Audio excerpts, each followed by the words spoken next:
Hello everyone. In today's video, we will practice sounding out the O sound of the 24 characters of Khmer Vowels. Now I call them srat instead of vowels. Each Khmer srat has two different sounds. R sound or the O sound depends on which consonant it go with. If it go with the R group of consonants, it will be R sound. If it go with O group of consonants, it will be O sounds. Now let's start sounding out the O sound of those srat. Srat ear,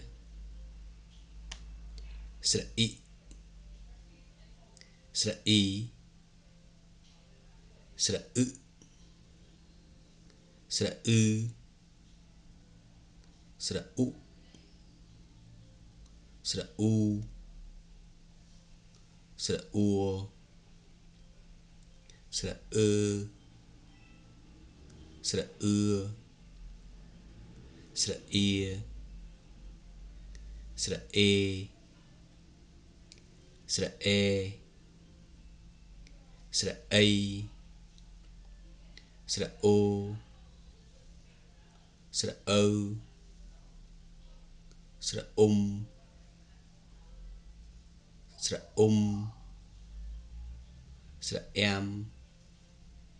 srat srat i, srat u, srat e, srat o. I hope you have learned something from this video today, and thank you very much for watching.